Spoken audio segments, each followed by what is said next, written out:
welcome to the 4thDown podcast. We are your hosts for today. My name is Alex. I am joined by my favorite co-host in the world, My name's Mickey. my lovely fiance. I'm better for your favorite. You always are. But today we got you do our usual four topics. The four topics we are discussing today is first we're going to be recapping the AFC and NFC Championship game. Second down, we're going to be previewing the upcoming Super Bowl. Third down, we're going to be unveiling the new Washington Commanders and their jerseys and uniform. And fourth down, we're doing NFL on prediction. We are doing a special overtime extra down, as we are going to be remembering Tom Brady or congratulating him on his retirement, because he just retired yesterday, officially announced on Instagram. But first, let's get started with the AFC and NFC Championship game. Starting with the AFC Championship game, the Cincinnati Bengals defeating the Kansas City Chiefs in overtime, 27-24. Who wants to go first to discuss about that game? I don't know. I didn't think the Bengals were going to pull it off, honestly. I didn't think their defense could contain Mahomes. I knew the Bengals offense would go out there and they could take them, but I didn't know the defense, they were going to come to play or not, but they came to play. I mean, especially in overtime. Yeah, especially after the end of the first half when they were down 21-3. Yeah. Everyone thought that game was over. But then, you see Joe Burrow just driving on the field, and there are some pretty impressive plays, like third down 7, Joe Burrow evades a sack and gets the first down. And the Bengals just never stop. Even when they're down and out, they keep going. Mm-hmm. And that's what they've always been throughout the playoffs. And we'll get to our Super Bowl predictions later on. But this Bengals team, when you think they're done, they're not. I mean, even in the regular season, you kind of see that with, games against Green Bay or the Chiefs game even last time they played. They were down by 11, and they came back in that game too. I mean, Cincinnati they have the playmakers. Their defense can be a little sketchy at times, but overall, I think they're a very great team. And the biggest thing is Mahomes had 200 yards in the first half, but in the second half, he just had 24 yards and I think only one interception. I could be wrong on that one, but they really stepped up in the second half when they needed to. Yeah, and the defense definitely stepped up in overtime because, honestly, who didn't think the game was over after the coin toss? Bills fans, but maybe Bengals fans didn't think so, but I don't know. It's not only a big win for Joe Burrow and them, but big win for the fan base and franchise because everyone thought that game was over at halftime. And well, I mean, yeah, and honestly, at the beginning of the year, if someone would have told you the Bengals were going to the Super Bowl, what would you have said? I would have said, and pigs can fly. But no, honestly, pigs can fly if you put them on a plane. That's true. But yeah, it's just been a crazy season the way it's been, and especially how these playoffs have been. It's been a fun season of football. I think they said this is the first time in, I don't know, I think it was history or whatever, but first time a Super Bowl will not feature a top 3 seeds from each conference. Yeah, and I mean, that's reflected in the TV ratings too. Some of these games have got more ratings than they've gotten in decades. Well, yeah, because, everyone's tired of seeing whatever. Everyone's tired of seeing Tom Brady. Pretty much Tom Brady, and now with Patrick Mahomes, and I love Patrick Mahomes. I think he's a great quarterback, but I don't think people are tired of him yet. Yeah, but nonetheless, it's been a great game, and I think honestly, props to both teams. I mean, both teams played. It was another incredible game. But yeah, so that was the AFC Championship game. Again, congrats to the Cincinnati Bengals. Now let's go over to the NFC Championship game, where the San Francisco 49ers took on the Los Angeles Rams, in which the LA Rams beat the San Francisco 49ers 2017 to go to the Super Bowl for the first time since 2018. So the Niners were up 17-7.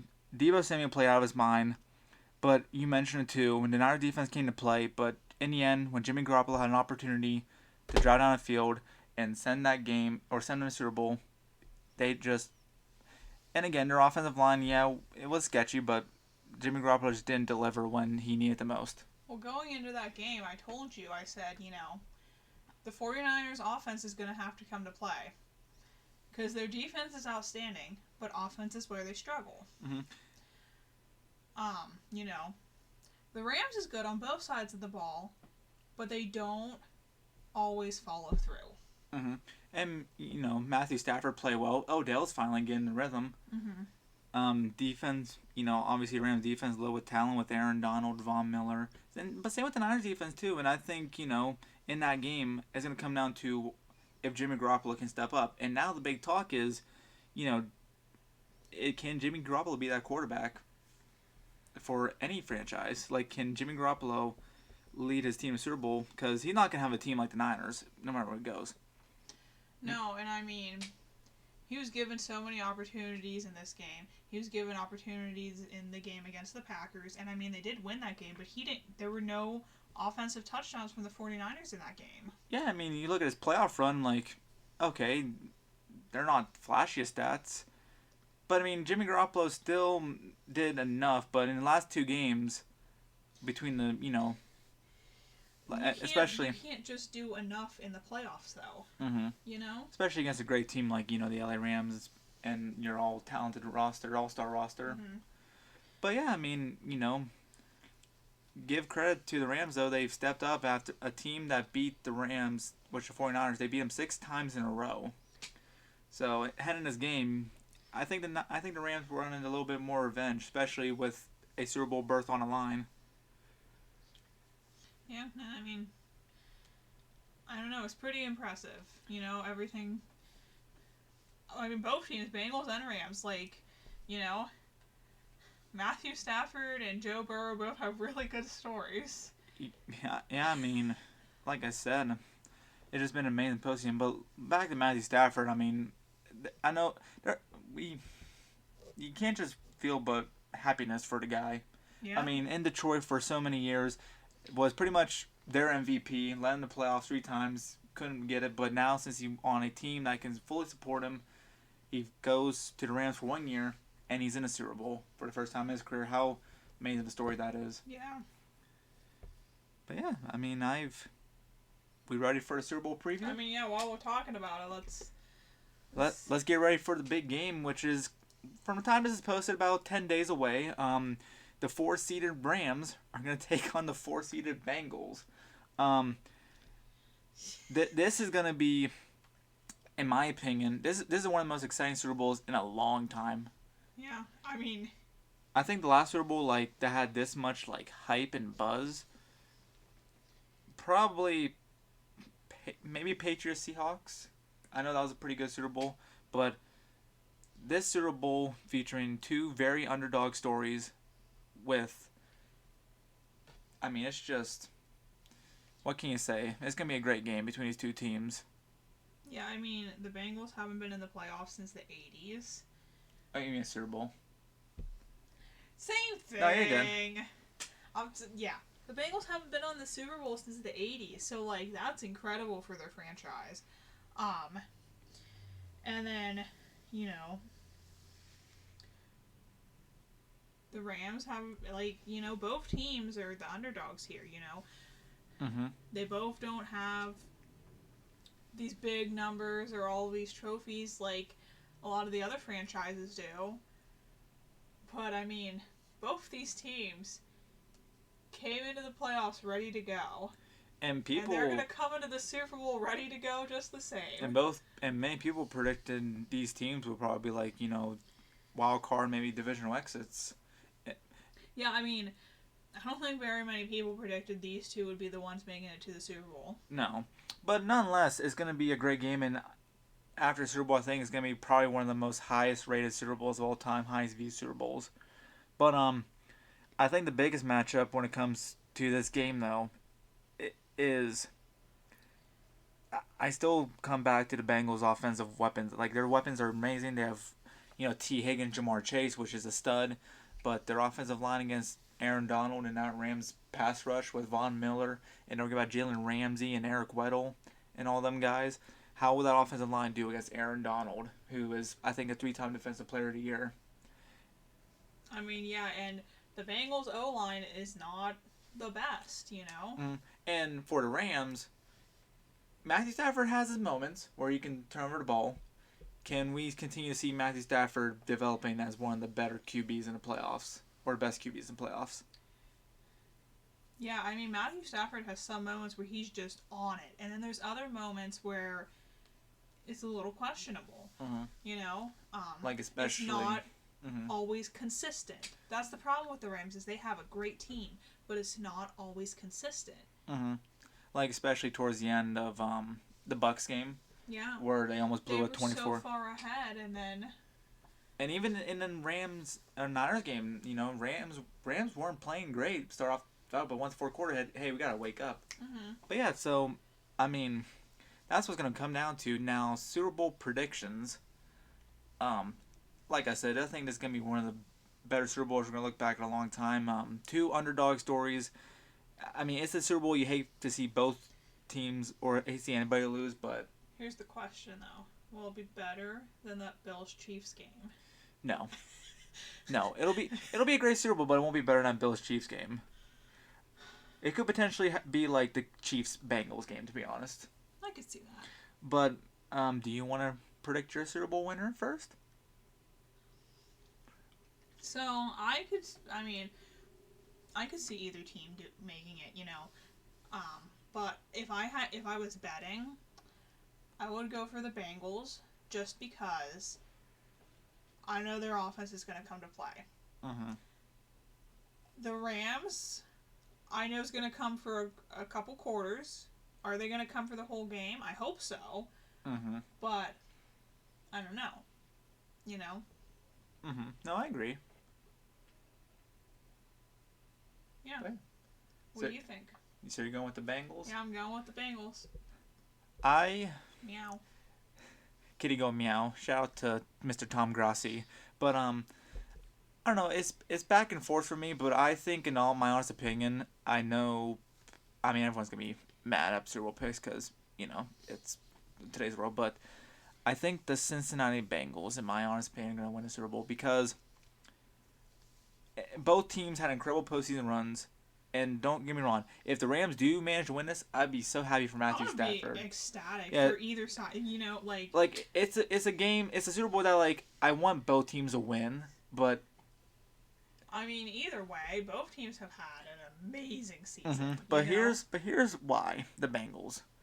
First things first, I just like my fiance said, the Bengals just know when to keep playing football. No matter how bad they're losing at one point in the game, they always keep fighting. You see Joe Burrow in the pocket, and when he gets under pressure, it just seems like he's cool, calm, collective. Like he doesn't panic. He's like. It's like I got sacked 9 times. Okay. Kind of like. I mean, this is a bad comparison, but kind of like a young Tom Brady, cool, calm, collected in the pocket. You know, he can rally his team around, and also too, Jamar Chase. Yeah, Jamar Chase is. I know Cooper Kupp's the other side. Cooper Kupp had a tremendous season, but when Jamar Chase gets stuff going, and Joe Mixon too, like receivers, I'm gonna lean it towards the Rams because they have a better all-around receiver. Cooper Kupp obviously tops that. Running backs, Joe Mixon's better, but they're gonna rely more on Joe Mixon. I think. I just like the Bengals fight, and they just keep fighting, and their offense can just explode any minute. Same with the Rams, though, but when it comes to mistakes, too, I feel like the Bengals make less mistakes than the Rams. Yeah, I mean, I can agree with that. I don't know. It's going to be interesting. But yeah, so we're both picking the Bengals to win the Super Bowl? Yeah, I'm picking the Bengals, but I'm not going to be surprised if the Rams pull it off. No, but that's just my honest prediction. I just think the Bengals just the way they've been playing this postseason. It's just I just feel the Bengals Super Bowl. But we'll see what happens February 13th. I'm just excited that it's not the 49ers because I hate their color scheme. Anyway, speaking of color scheme and the Washington football team recently announced their new name, called the Washington Commanders, and they've released their logo. I mean, that's one of their logos and their jerseys. Now, first things first, I know a lot of people don't like their jersey name or on their name and some of their jerseys. I think it's a little overreaction in my opinion because me personally, I kind of like the jerseys. Well, okay, they look like every other jersey ever. Okay. Someone said the bottom right one, the black one with the yellow one, it looked like McDonald's shirt employees. I saw one of the memes saying that, but honestly, I don't think it's a bad. I don't think it's a bad name. Yeah, I don't like the Commanders isn't a bad name. I don't really like that logo, but they can work on it. Yeah, they have like multiple logos. I found that one because it was the most common one, but it's mostly the other ones just a W. But I'd rather just have a W. mm-hmm. But I don't know. I like the jersey. I kind of like that red with the white tinge a little bit with the away jerseys. I mean, it's a jersey. I think they all look the same. Yeah, but I mean, it looks good though. Yeah, they do look good. I don't know. I mean, listen, no matter what name they picked, no matter what they did, people were going to be upset. Mm-hmm. You know? So, I mean, at least they're not the Washington football team anymore. Yeah, I mean, you know? I don't know. I just think, when it comes, they're gonna command the field. But also too, everyone didn't like the Rams logo at the time. I love the Rams logo. Like I think people, it is so cool. I don't know. I just think people just don't like new things after like a long time. Yeah. But like in about a month or two, people will be like, "Oh, okay, that's pretty cool." But I mean, that's kind of a short topic. But I don't know. Me personally, I like them, especially their away jerseys. But yeah, any final comments before we move on to the fourth down topic? No, I mean, I don't know. Washington football team can just do whatever they're gonna do. Yeah, but no, I think it looks good. I mean, yeah. All right, on to the fourth down. Next week's a week from when this video uploads, it's going to be the NFL Honor Show, which for the first time they're actually airing it live and not airing in a week, so spoilers can be early. But we're actually going to give our thoughts and opinions and our predictions for these awards. We cut out Walter Payton Man of the Year award because, listen, I think if you're doing charity for all these these kids and people, I think everyone is a winner. It's a tough choice to make when you're picking all these tremendous athletes picking. So we're just gonna leave that one out because I think they all should be winners in my book. But yeah, let's start with the Offensive Rookie of the Year. Now, the two main candidates from what I've seen are Jamar Chase and Mac Jones. Is there anybody in here that would vote Mac Jones? Well, okay, so that's not fair because, yeah, Mac Jones has he did lead New England to playoffs. I mean, yeah, he did. He's had a very impressive rookie year, but you can't compare it to Jamar Chase. No, Jamar Chase had the all-time receiving rookie season record. Yeah, I mean it's impressive. So, yeah, so I think we're both agreeing on Jamar Chase. I don't know, especially since in the preseason, everyone's like, "Oh, Jamar Chase has a case of the drops," and you emerge as I think, in my opinion, a top 5 receiver in the league. I mean, yeah. I don't know. I think it's amazing, and I'm excited to watch him play. Yeah, I mean he's very explosive. See how he grows.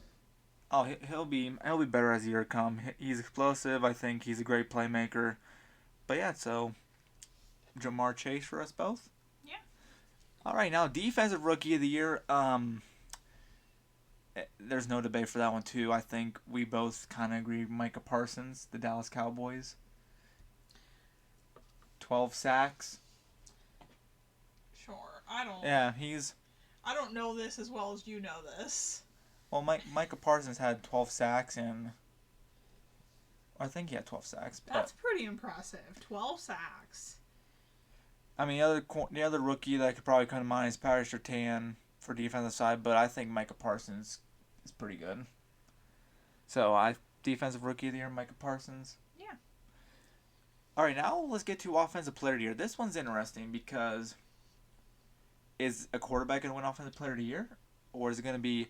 Now, usually I don't think it should be a quarterback. Now, usually but usually they usually give it to like a wide receiver, or running back. So, Cooper Kupp, Jonathan Taylor, Tom Brady, Aaron Rodgers are pretty much your candidates for offensive or player of the year. I don't think it's gonna be Brady or Rodgers because it's gonna be MVP, but it's probably gonna be either Cooper Kupp or Jonathan Taylor. I mean, if I'm being honest, I think Jonathan Taylor should win MVP. I don't think he will, but I think he should win MVP. Mm-hmm. You know.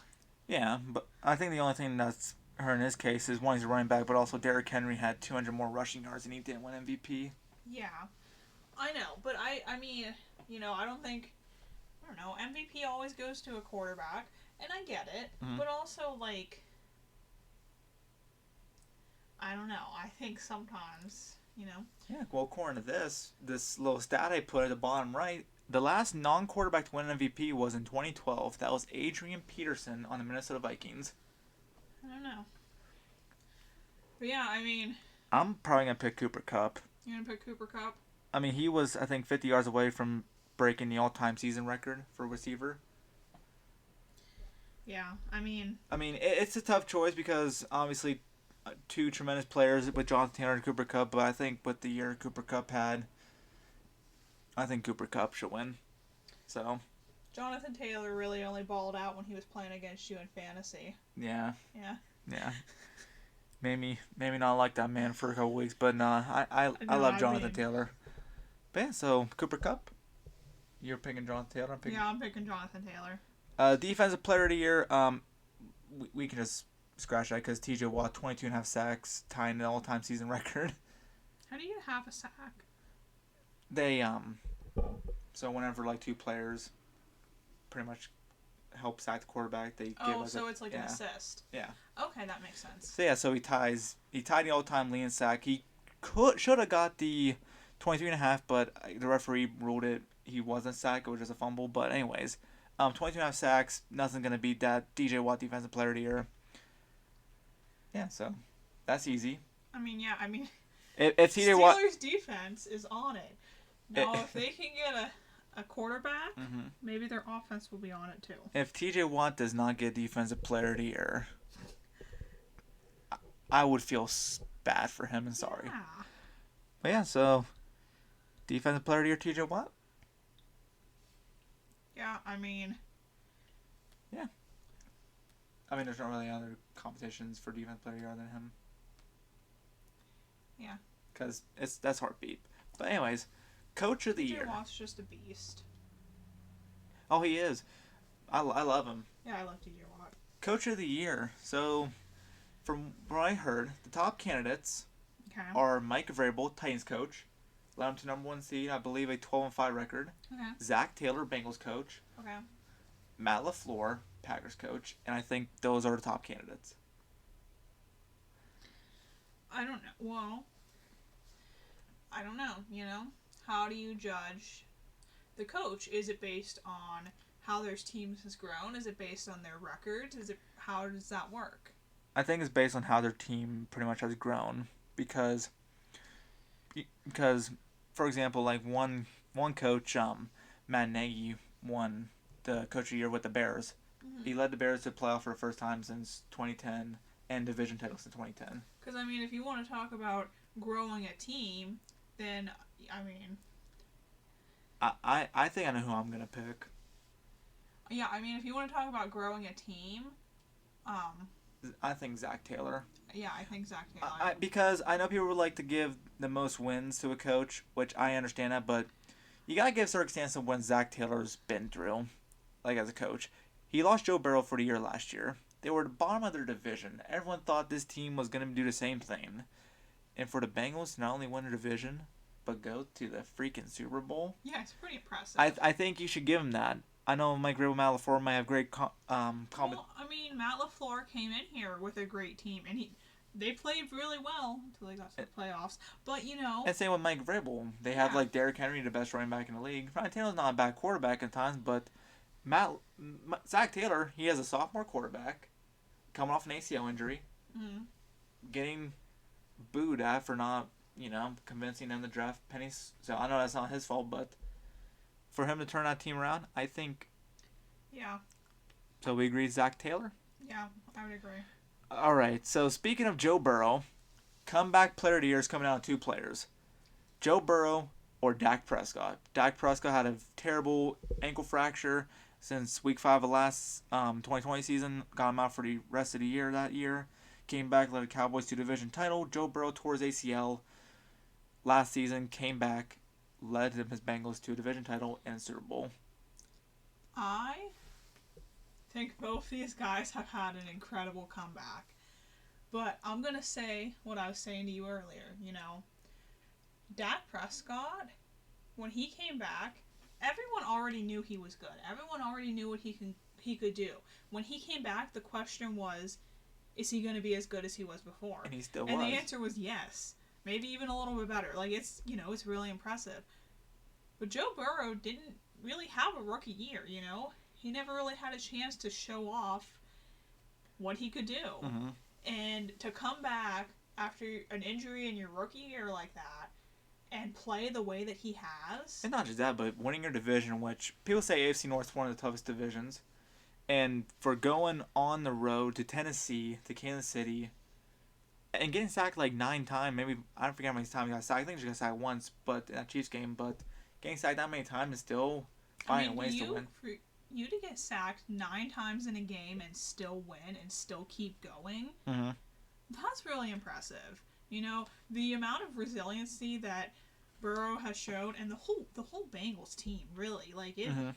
But yeah, I'm gonna pick Joe Burrow. I like his comeback story. Not Dak Prescott's story is unbelievable. I'm really glad he's playing. He's balling nowadays. But if you're gonna compare the two, Joe Burrow is gonna. Yeah, that's what I would say too. So yeah. So last but not least, the MVP is gonna come down to mostly 4 guys: Brady, Rodgers, Taylor, Cup. Okay, well I don't think it's gonna be Taylor or Cup. So it's gonna be Brady or Rodgers. Now, based off of the stats and everything, Aaron's the favorite to win MVP. I think, in my opinion, he should win MVP because Tom Brady has more touchdown passes and passing yards, but the thing about that's holding Brady back is the interceptions. Yeah. He's thrown 12. Rodgers thrown 4. 2 of those were in that Saints game. Mm-hmm. I don't know, it may seem a little biased because I know people already saw my first podcast. I'm a Packers fan, but 37 touchdowns to 4 interceptions, and you mentioned first 2 picks were in the Saints game. He's thrown 2 interceptions for the rest of the season. That's crazy. And he led his team to number 1 seed again. Yeah, didn't make lost in divisional round, but for him to have back-to-back season where he threw 5 less interceptions and 35 plus touchdowns. Yeah, that is insane. Like, I would put Brady, but my concern is, are they going to give someone who threw 12 interceptions? Compared to 43 touchdowns. They might. I'm going to pick Rodgers. I don't know. I could see it going either way. But yeah, it's hard to beat 37 touchdowns, 4 picks to 12 interceptions. That's true. So I'm going to pick Rodgers. Okay. You doing the same thing, or? I don't know enough of how all of this works to, judge. So sure, I'll pick this. Yeah. Yeah. Yeah, we'll. Yeah, so those are our predictions for the honors. Speaking of Tom Brady. Yeah, we usually this is a 4-down podcast, but we decided to put an extra down, or overtime you should call it. We just want to take a couple minutes to, because he did retire yesterday, officially announcing. Won 7 Super Bowls, 3-time MVP regular season. First, obviously, in passing touchdowns and passing yards. Yeah, we're just going to reflect on Tom Brady for a couple minutes, and that'll be it for our show. Obviously, football is losing their best player ever. Mm-hmm. And I know a lot of people hate him, but it's going to feel weird not watching Tom Brady play. We are coming to the end of an era, Roethlisberger retired. Drew Brees retired. Brees retired. Tom Brady retired. Phillip Rivers and all them guys. Aaron Rodgers is up in the air. Something. We're coming to the end of an era, and the new guys coming in are amazing, and I'm excited to watch them play. But it is going to be weird. Oh yeah, it'll be weird for a year, but just like every life just moves on. Yeah. And I don't know, it's kind of like I don't know, kind of like getting I don't know, but like it's just gonna be a lot of fun, and the NFL's in good hands. The average age for like Josh Allen, all them young guys, 25. So we're gonna see him for at least 12 years, 12 plus years. I don't know. It's exciting. It's crazy. I think. And for his retirement to be leaked is even crazier. Yeah, that's ridiculous. But I think my favorite Tom Brady game I ever watched. Nothing beats that Super Bowl against the Falcons, where he came back from 28-3. Yeah. I didn't watch Super Bowl or I didn't watch football before I met you, so I don't know what you're talking about. But yeah, no, came back against the Falcons, down 25 points, and I mean that's pretty impressive. I always love a comeback story. I always love an underdog. mm-hmm. I think a lot of people like underdogs, and that's why a lot of people don't like Brady.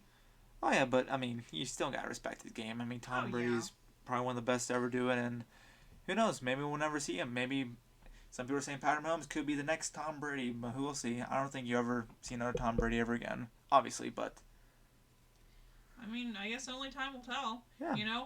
I mean, if someone wants to come in and break his records, I have to be pretty impressed. But I mean, need a very hot head start. yeah. But yeah. But no, again, thanks Tom Brady for all them football years and giving us football fans something to, just remember for a long time. So we thank you. And with that, we did a lot of stuff. Yeah, I mean, we talked about 5 different things. Yeah, but but they were probably pretty important. I know there's a lot of topics, but Yeah, anyways. I mean, that was fun. But yeah, so we thank you guys for watching on our episode 2 of our podcast. Remember, podcast every Thursday. We're not on Spotify yet. We're working on it, but we are on YouTube. We're on TikTok. I'll get you on Spotify. Okay. We're on TikTok under The4thDown. But yeah, so subscribe to our channel on YouTube, and we thank you guys for watching. And we hope you guys have a great rest of your day, and take care.